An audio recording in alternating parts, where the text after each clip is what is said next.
जीवन और जीवन से जुड़े विषयों पर गौतम बुद्ध का नजरिया बहुत सटीक और एकदम समझ में आने वाला ही रहा है। उन्होंने कभी किसी विषय को बहुत उलझाकर नहीं समझाया।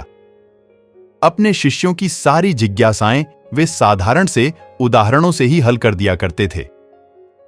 इसी क्रम में हम यहां दो कहानियां देखेंगे जिसमें बुद्ध के विवेक तथा उनकी बौद्धिकता दिखती है। गौतम बुद्ध से एक शिष्य ने पूछा, गुरुदेव, मौत के बाद क्या होता है?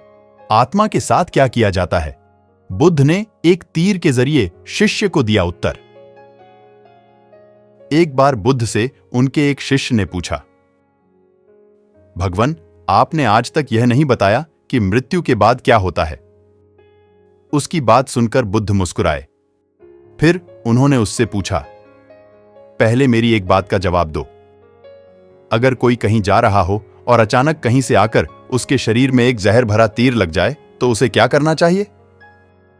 पहले शरीर में घुसे तीर को हटाना ठीक रहेगा या फिर देखना कि बाण किधर से आया है और किसे लक्ष्य कर मारा गया है?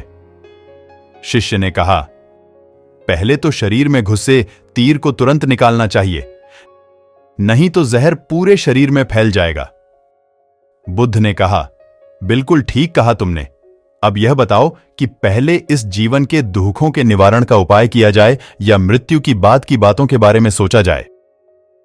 जो हमारे वश में है ही नहीं, उसका विचार ही क्यों करना? किसकी मृत्यु कब आएगी, यह सिर्फ परमात्मा जानता है। मनुष्य के हाथ में सिर्फ कर्म करना है।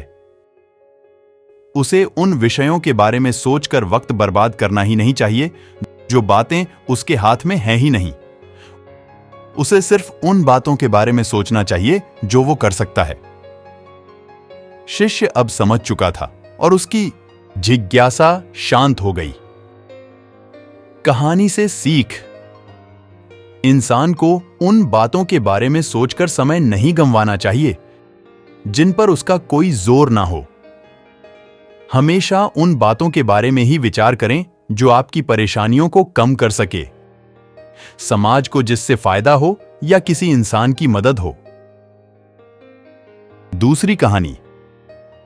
एक बार भगवान गौतम बुद्ध अपने शिष्यों के साथ किसी पर्वतीय स्थल पर ठहरे थे। शाम के समय वह अपने एक शिष्य के साथ भ्रमण के लिए निकले। दोनों प्रकृति के मोहक दृश्य का आनंद ले रहे थे। विशाल और मजबूत चट्टान को देख शिष्य के भीतर उत्सुकता जगी। उसने पूछा, इन चट्टानों में तो किसी का शासन नहीं होगा क्योंकि ये अटल, अविचल और कठोर हैं। शिष्य की बात सुनकर बुद्ध बोले कि नहीं, इन शक्तिशाली चट्टानों पर भी किसी का शासन है। लोहे के प्रहार से इन चट्टानों के भी टुकड़े टुकड़े हो जाते हैं। इस पर शिष्य बोला, तब तो लोहा सर्वशक्तिशाली हुआ। बुद्ध मुस्कुराए और बोले, नहीं, अग्नि अपने ताप से लोहे का रूप परिवर्तित कर सकती है। उन्हें धैर्यपूर्वक सुन रहा शिष्य बोला, इसका मतलब अग्नि सबसे शक्तिवान है।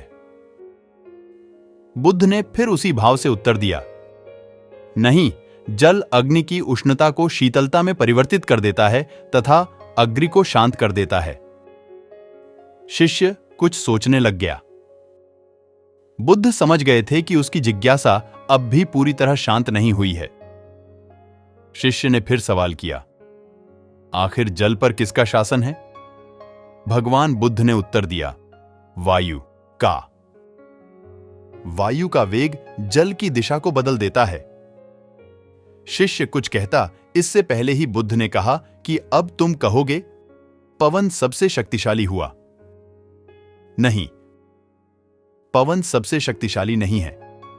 सबसे शक्तिशाली है मनुष्य की संकल्प शक्ति, क्योंकि इसी से पृथ्वी, जल, वायु, अग्नि इत्यादि को नियंत्रित किया जा सकता है। जीवन में कोई भी महत्वपूर्ण कार्य संकल्प शक्ति के बगैर असंभव। शक्ति का विकास करो।